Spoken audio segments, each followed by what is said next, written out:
Assalamualaikum warahmatullahi wabarakatuh. Nama saya Fide Nasari dari Prodi Sastra Indonesia kelas C.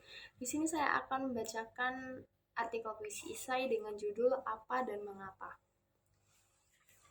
Pada tahun 2006, Putri A Magazine of Verse menerbitkan tulisan John Barr, pemimpin Foundation of Poetry, dengan judul tulisan yaitu American Poetry in Your Country. Tulisan tersebut merupakan kritik tajam atas perkembangan puisi di Amerika Serikat saat itu. Namun, kritiknya juga relevan dialamatkan kepada dunia puisi Indonesia saat ini. Menurut John Barr, puisi semakin sulit dipahami publik. Penulisan puisi juga mengalami stagnasi yang tak ada perubahan selama puluhan tahun. Publik luas merasa semakin berjarak dengan dunia puisi. Para penyair asik masuk dengan imajinasinya sendiri atau hanya merespon penyair lain. Mereka semakin terpisah dan tidak merespon persoalan yang dirasakan khalayak luas. Dalam bahasanya sendiri, ia mengatakan, Putri is nearly absent from public life and puts to often write with only other poets in mind, failing to writer for a greater public. John Barr merindukan puisi dan sastra seperti di era Shakespeare. Saat itu, puisi menjadi magnet yang dibicarakan, diapresiasi publik, dan bersinergi dengan perkembangan masyarakat yang lebih luas. Saat itu, puisi juga memotret aura persoalan zamannya. Saya sendiri pernah melakukan riset terbatas mengenai puisi yang berkembang di Indonesia di tahun 2011. Saya mendirikan lingkungan survei Indonesia yang melakukan riset ratusan kali. Riset yang saya buat di LSI bahkan mampu memprediksi apa yang belum terjadi, seperti pemenang pemilu legislatif dan presiden tahun 2009 tempo hari. Kali ini saya mencoba melakukan riset dengan sampel dan tujuan yang lebih terbatas di dunia puisi. Sebagai sampel, saya memilih secara random 5 puisi yang dimuat koran paling ternama di Indonesia untuk rentan waktu bulan Januari tahun 2011 sampai dengan Desember 2011. Saya tidak mengklaim itu representasi puisi seluruh Indonesia. Namun, sampel itu representasi dari puisi yang diseleksi oleh koran yang paling besar oplahnya saja. Lalu puisi tahun 2011 ini saya berikan kepada 3 kelompok pembaca. Pendidikan tinggi, yaitu sarjana ke atas S1, S2, serta S3. Pendidikan menengah, hanya tamat SMA dan SMP saja. Dan pendidikan rendah hanya tamat SD. Masing-masing kelompok terdiri dari 5 orang. Kepada mereka juga diberikan perbandingan puisi karya Chairil Anwar dengan judul Aku pada tahun 1943 dan W.S. Rendra dengan judul Khotbah pada tahun 1971. Cukup mengagetkan. Bahkan mereka yang tamat pendidikan tinggi sekalipun tidak mengerti dan tidak memahami apa isi puisi tahun 2011 yang dijadikan sampel itu. Mereka yang pendidikannya menengah dan bawah lebih sulit lagi memahaminya. Mereka menilai bahasa dalam puisi ini terlalu menjelimet. Jika bahasanya saja tidak dimengerti, mereka juga sulit untuk tahu apa yang disampaikan oleh puisi tersebut. Responden yang diteliti masih bisa memahami dan menebak isi dari puisi Chairil Anwar atau Rendra. Kesimpulan responden mengenai puisi Chairil dan Rendra memang beragam, namun mereka lancar menyampaikan apa yang mereka duga menjadi pesan puisi tersebut. Namun, responden sangat berjarak dengan aneka puisi tahun 2011 yang dijadikan sampel. Sekitar 90% dari responden bahkan tidak bisa berkomentar sama sekali soal pesan puisi tersebut. Ketika responden diminta menganalisis mengapa mereka sulit memahami puisi itu, komentarnya beragam. Yang lebih toleran berkomentar bahwa puisi itu sama seperti lukisan. Ada lukisan realis yang mudah dipahami, ada juga lukisan abstrak yang membuat kita harus mengernyit dahi keras sekali untuk mengerti isinya. Itu hanya masalah berekspresi. Yang sinis menyatakan itu karena bahasa edit penyair masa kini hanya sibuk dengan imajinasi dan kesepiannya sendiri. Penyair itu menuliskannya dengan bahasa yang sulit dipahami, dan kemudian diberilah berpencapai estetik bahasa. Seolah semakin sulit dipahami, semakin tinggi mutu dan kualitas puisi. Mereka juga memiliki komunitas yang saling memuji bahasa rumit itu.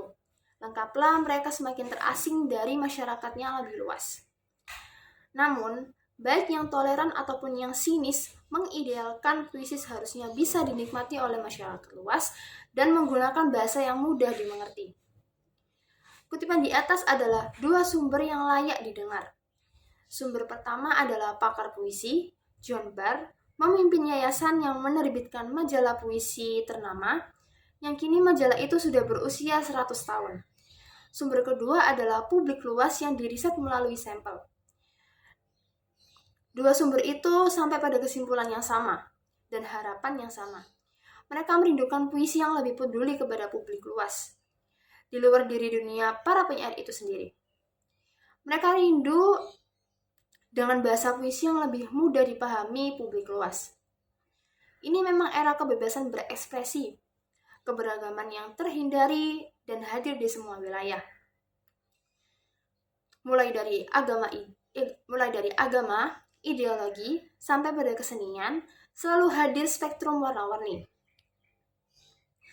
Adalah hak setiap insan juga setiap penyair untuk memilih bentuk ekspresinya sendiri. Setiap penyair, apapun bentuk bahasa yang dipilih, sah hadir di era postmodern saat ini. Tapi, kutipan dua sumber di atas yang merindukan kedekatan puisi dengan masyarakat luas menarik juga untuk direspon. Maret 2012, saya menerbitkan buku puisi atas nama cinta. Di samping versi cetak, buku itu juga dibuat versi mobile web, sehingga dapat diakses dari handphone dan Twitter sekalipun. Oleh sebagian, buku itu dianggap sebagai tonggak yang membawa sastra ke era sosial media. Hanya dalam sebulan, hits di web, buku puisi itu melampaui 1 juta. Ini tak pernah terjadi sebelumnya dalam sejarah buku puisi, buku sastra, bahkan buku umum sekalipun. Tak hanya membaca, sebagian mereka juga memberi komentar seperti yang biasa dilihat di www.puisiesai.com. Saya juga terkaget. Ternyata publik luas membaca dan merespon puisi dalam waktu cepat dan masif. Saya menduga mereka akan memberikan respon yang sama kepada puisi lain, asalkan mereka dihidangkan puisi dengan bahasa yang mudah. Asalkan mereka disajikan tema yang juga menjadi kegelisahan mereka sendiri. Asalkan mereka diberikan pula kemudahan akses untuk membaca puisi itu melalui jaringan yang kini hot, sosial media seperti Twitter, smartphone, serta internet.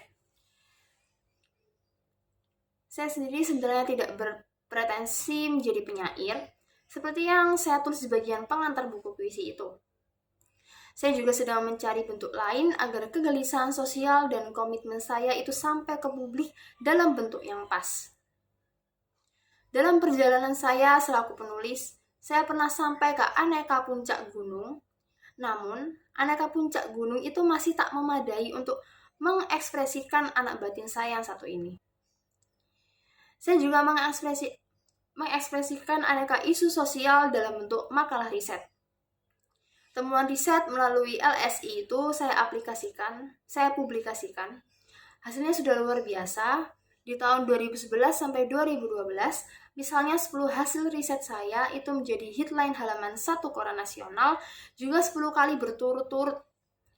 Ia pernah menjadi headline halaman 1 di Kompas, Koran Tempo, Media Indonesia, Republika, Jakarta Post, serta Seputar Indonesia, Rakyat Merdeka, dan sebagainya. Tak pernah terjadi sebelumnya dalam sejarah Indonesia sejak berdiri, hasil riset mendapatkan perhatian media sedemikian besar dan diletakkan di headline halaman 1 berturut-turut. Saya sudah pernah mengekspresikan isu sosial dalam kolom. Hasilnya juga maksimal. Aneka kolom saya total jumlahnya tak kurang dari 1000. tahun 1986 sampai tahun 2004. Pernah dimuat di semua media nasional. Saya sudah pula mengekspresikan isu sosial ke dalam program talk show. Hasilnya juga sudah maksimal. Selama 3 tahun saya menjadi host talk show di Metro TV dan Delta Radio. Opini semua itu sudah dibukukan. Total semua opini sosial itu tak kurang dari 20 buku. Tak pernah terjadi pula sebelumnya terbit sekitar 20 buku sekaligus hasil opini isu sosial yang pernah diterbitkan di media nasional. Namun, aneka bentuk opini itu tak lagi pas untuk mewadahi anak batin saya kali ini. Kepada kawan dekat saya, sering saya katakan sedang hamil tua. Namun, saya belum kunjung berjumpa medium untuk melahirkan. Sejak tahun 2004, saya hanya dengan dunia tulis-menulis di media. Sampai tahun 2012, selama 8 tahun itu mungkin hanya sekali atau 2 kali saja saya menulis di media. Saya mencari medium baru. Saya merindukan medium baru. Medium tulisan yang saya idamkan adalah yang bisa menyentuh hati. Namun, medium itu juga membuat pembaca mendapatkan pemahaman tentang sebuah isu sosial, walaupun hanya secuplik. Beberapa kriteria yang saya susun, yaitu yang pertama, ia harus menyentuh hati dengan cara mengekspor sisi batin dan mengekspresikan interior psikologi manusia konkret. Yang kedua, ia harus memotret manusia konkret itu dalam satu event nasional sosial, sebuah realitas konkret juga yang terjadi dalam sejarah. Tak terhindari sebuah riset dibutuhkan untuk memahami realitas sosial itu. Tak terhindari juga catatan kaki menjadi sentral dalam medium itu. Yang ketiga, ia harus dituliskan dalam bahasa yang mudah dimengerti publik luas, tapi tersusun dengan indah. Yang keempat, ia harus menggambarkan suatu dinamika sosial atau dinamika karakter pelaku.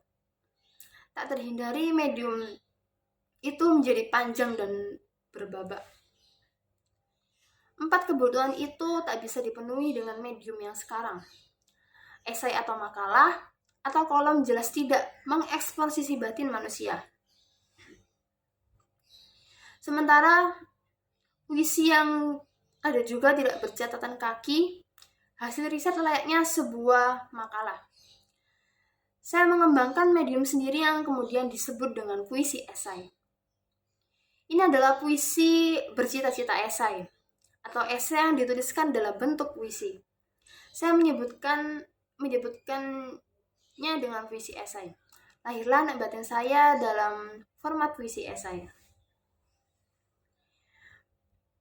Apakah ini sebuah genre baru dalam puisi Indonesia? Itu bukan urusan saya lagi. Di bawah langit di era sekarang memang tak ada apapun yang sepenuhnya baru. Namun, ramuan 4 kriteria yang saya masak itu memang lain. Catatan kaki yang ada di puisi itu layaknya seperti catatan kaki sebuah makalah ilmiah. Yang saya tak duga adalah sambutan publik atas puisi esai itu. Di web resmi www.puisiesai.com, hitsnya melampaui 1 juta dalam waktu kurang dari sebulan. Di dunia sosial media, Twitter, buku ini diperdebatkan. Seniman papan atas bersedia bekerja sama ikut menggaungkan puisi esai ini. Sabrudi Djoko Darmono, Sutarji Kalzombahri, dan Ikhlas Khaliden bersedia memberi catatan penutup. Putu Wijaya, Sutarji Kalzombahri, Nini Al-Karim, Sujiwotojo, dan Fatim Hamama membuat video klip pembacaan puisinya. Hanung Bramantyo, sutradara penerima citra itu, juga membuat video klip dan merencanakan membuat film layar lebar. Jika semua berjalan lancar, ini puisi pertama yang dibuat ke dalam film layar lebar. Saya menemukan format tulisan yang bisa mewakili kegelisahan saya saat itu. Dilihat dari tingginya hits di website puisi, saya merasa format tulisan itu juga diterima publik dengan antusias. Banyak Banyak rekan lainnya juga akan menuliskan opini dan puisi dalam format tulisan serupa. Pada Mei 2012, saya berjumpa dengan para penyair dan seniman satu generasi. Sudah lebih dari 20 tahun mereka hidup di dunia kepenyairan. Sebuah majalah puisi yang diberi judul Jurnal Sajak mereka kembangkan. Mereka adalah penyair Agus R. Sarjono, Asep Zamzam Nur, Ahmad Subhanuddin, Jurnal Rahman, dan pendesain grafis Tugas Supriyanto. Dedikasi mereka pada puisi sudah dites oleh waktu. Saya menceritakan apresiasi saya atas jurnal sajak yang mereka buat. Saya juga membandingkan dengan Poetry Magazine of Verse yang didirikan oleh Harriet Monroe di tahun 1912. Majalah Putri bisa hidup panjang sampai 100 tahun dan dianggap penting tentu karena banyak hal. Salah satunya, Putri ikut menyerap dan mendinamisasi aneka movement dunia puisi yang hadir di aneka zaman. Mengikuti dinamika evolusi puisi di Amerika Serikat bisa dilakukan dengan membaca majalah itu dari waktu ke waktu. Karena majalah itu memerlukan apa yang real berkembang dalam evolusi puisi. Saya berargumen selayaknya di Indonesia, jurnal sajak memiliki jalan seperti Putri di Amerika Serikat. Satu yang bisa dilakukan, jurnal sajak juga menampung dan ikut mendinamisasi movement serupa.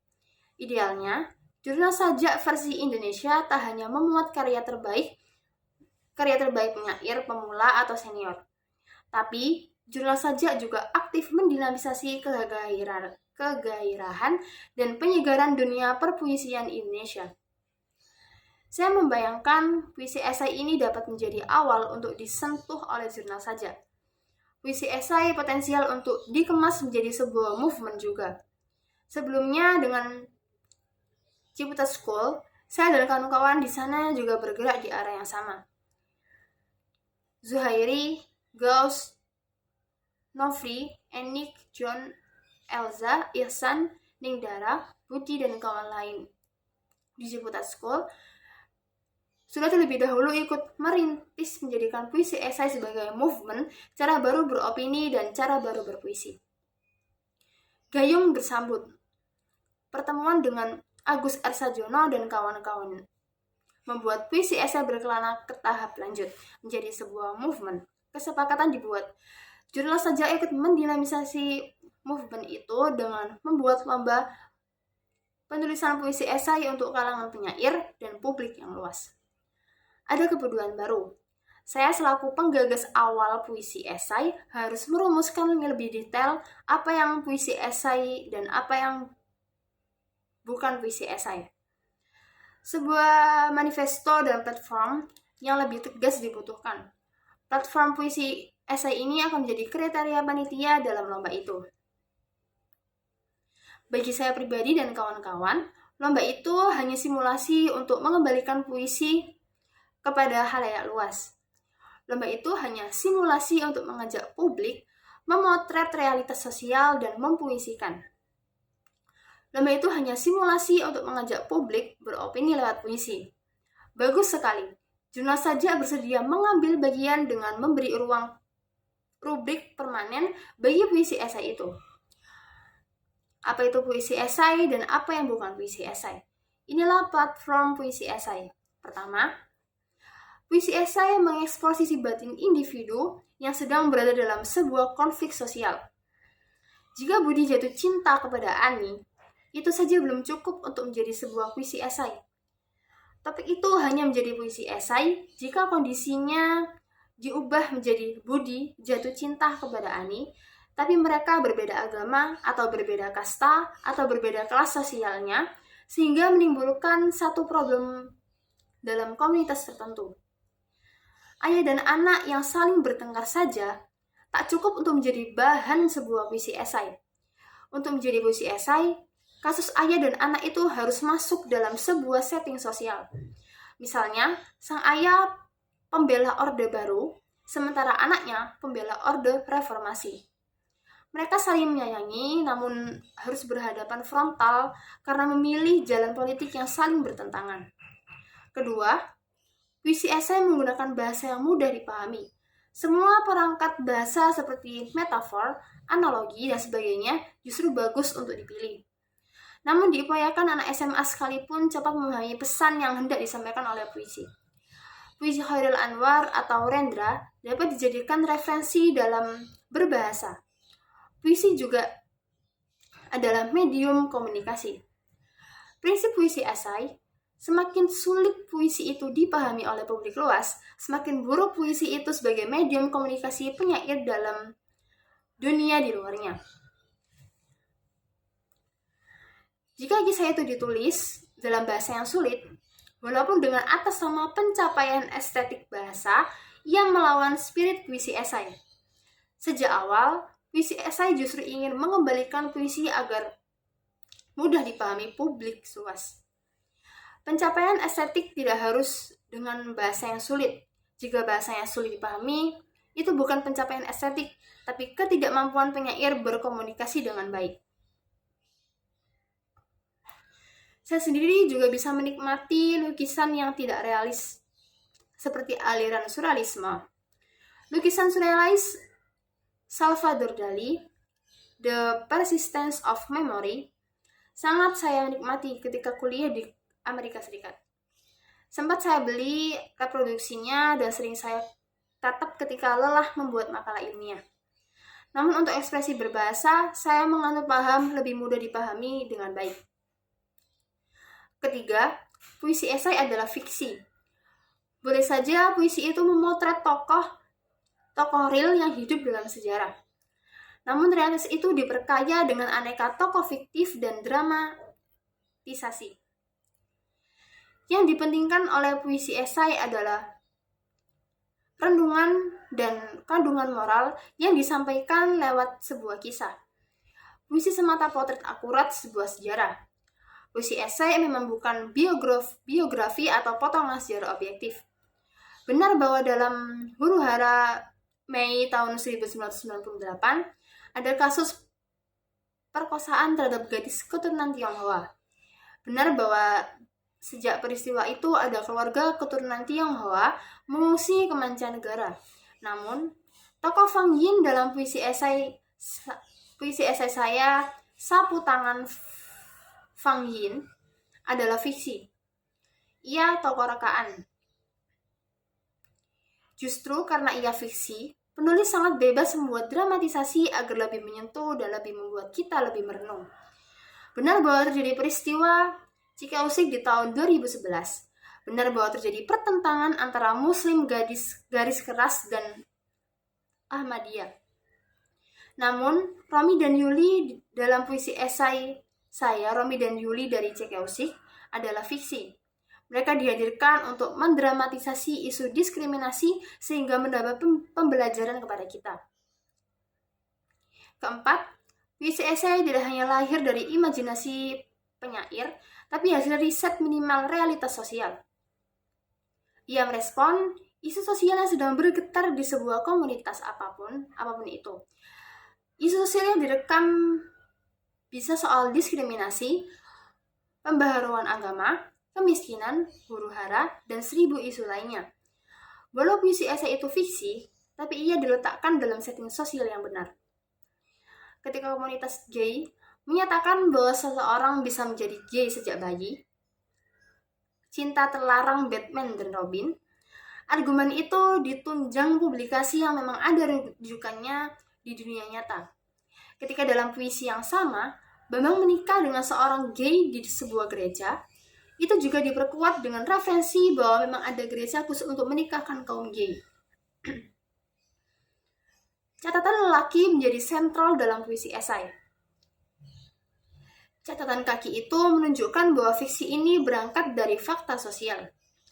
Jika pembaca ingin tahu lebih detail soal fakta sosial itu, bisa mengeksplor lebih detail melalui catatan kaki itu. Fungsi catatan kaki tidak sekedar aksesori atau gaya saja, tapi bagian sentral puisi esai. Sejak awal puisi esai memang menggabungkan fiksi dan fakta. Unsur fakta dalam puisi esai itu diwakili oleh catatan kaki tersebut. Kelima, puisi esai berbabak dan panjang. Pada dasarnya, puisi esai itu adalah drama atau cerpen yang dipuisikan. Dalam sebuah puisi esai, selayaknya tergambar dinamika karakter pelaku utama atau perubahan sebuah realitas sosial. Dalam puisi esai Sapu Tangan Fang Yin, tergambar perubahan Fang Yin yang akhirnya bisa mengalahkan masa silamnya. Ia pergi dengan kemarahan besar terhadap Indonesia. Namun secara natural digambarkan dalam puisi, ia berhasil mengalahkan kebenciannya dan rindu kembali ke Indonesia. Dalam puisi esai Cinta Terlarang Batman dan Robin, tergambar perubahan karakter Amir. Ia semula begitu takut terbuka menyatakan dirinya seorang gay, secara bertahap akhirnya ia berani membuka topengnya. Perubahan karakter itu dengan sendirinya membutuhkan kisah yang berbabak. Jika dikuartifikasi, puisi esai ini harus diwujudkan minimal dengan tulisan 10.000 karakter. Kelima puisi esai yang saya buat itu masing-masing panjangnya bahkan sekitar 20.000 karakter. Namun, tentu saja kelima kriteria itu bukanlah sejenis hukum agama yang berdosa jika dilanggar. Kelima kriteria itu adalah tuntutan paling mudah dikenali jika seseorang membuat sebuah puisi esai. Ketika sebuah movement dan genre ingin dikemas, tak terhindari harus ada garis batas yang memisahkan what is dengan what is not. Kelima kriteria itu adalah what is. Puisi esai hanya satu variasi saja dan aneka bentuk puisi yang sudah ada dan yang akan ada. Ia tidak diklaim lebih superior atau inferior. Ia juga tidak dimaksudkan untuk mendominasi apalagi menyeragamnya. Ia hanyalah sebuah bunga mawar dari Taman Firdaus Sastra yang dipenuhi bunga lain jenis. Ia hanyalah rusa yang berlari di sebuah marga satwa yang didiami aneka hewan lain. Ia hanyalah warna orange dari sebuah pelangi yang diberkaya oleh aneka warna lain. Sekian dari saya. Wassalamualaikum warahmatullahi wabarakatuh.